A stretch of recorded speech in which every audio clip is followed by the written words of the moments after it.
Welcome, students. Welcome to the Close Reading Cooperative, the podcast and literary analysis for English majors. I am Christopher Hanlon of the English Department at Eastern Illinois University.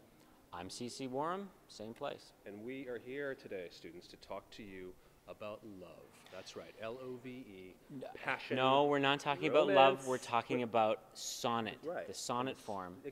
Yes, sonnet. And Charles, this is like the first thing you learn as an English major, right? A sonnet is a beautiful 14-line poem that is about love, about passion, the sonnet about is desire. Can be about passion and desire and love, but it primarily does something quite different. And you know very well that it's a 14-line poem, as you correctly said, but it's a 14-line poem, and the form of it is what is significant. The content, we shall see, is not love. The content, it can be love, but it can be lots of other things. The problem with thinking that the sonnet is all about love, Chris, is that you run into all these sonnets. Like, for example, I have one like this one. It's a sonnet by William Wordsworth. Listen to this. Nuns fret not at their convent's narrow room. Let me just stop with that line. No, they do not fret because they are in love. No. They are lovers, and they are thinking don't of even their go passion. there. That does not even make sense. This is not about. This is not a. Well, listen to the images that Wordsworth presents us with in the first few lines here. Nuns fret not at their convent's narrow room, and hermits are contented with their cells, and students with their pensive citadels. Maids at the wheel, the weaver at his loom, sit blithe and happy. Bees that soar for bloom high as the highest peak of furnace fells will murmur by the hour in foxglove bells. Tell me, seriously. Love. Charles, come on, man. How is this about love? We got birds and bees and flowers and you have bees. blooming stuff. There are no birds here. It is a landscape bees, for lovers. But the point about bees is that you have some bees that could fly off to the tops of mountains, but most bees are contented with their little flower foxglove bells, and they have this small room in which they occupy. Similarly, the nuns have their narrow rooms, the hermits have their small cells, the students have their pensive citadels, their tiny dorm rooms. This is not about love. This is about being happy to occupy a small space. If you're going to get all close reading on me, I guess technically, yes. That is why we're here. That is why we're here. And listen to how the sonnet goes on from that point after the foxglove bells. In truth, the prison into which we doom ourselves no prison is, and hence for me, in sundry moods, 'twas pastime to be bound within the sonnet's scanty plot of ground. Pleased if some souls, for such their needs must be, who have felt the weight of too much liberty, should find brief solace there, as I have found.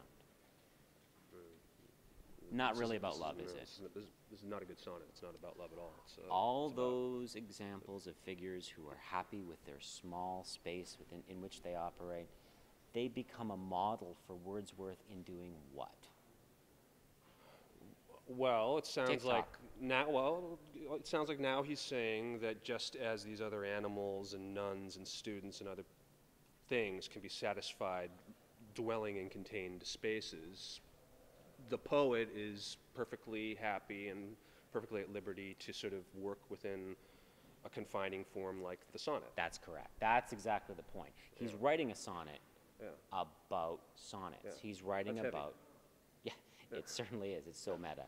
It's very much what he's doing, exactly. And you notice that there is a point in this sonnet at which you can sense that the sonnet moves off in a different direction. He's presented us with a number of images, and then suddenly he says, dude, can you recall?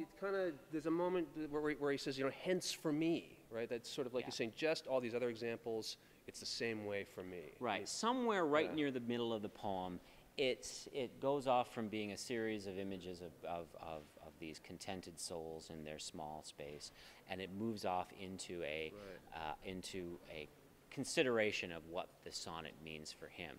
And quite frankly, the sonnet is a very limiting form. I mean, 14 lines, a very strict rhyme scheme. You can't really do much in that space. Well, Wordsworth says you can. There's a lot that goes on in this small 14-line form of literature, form of writing.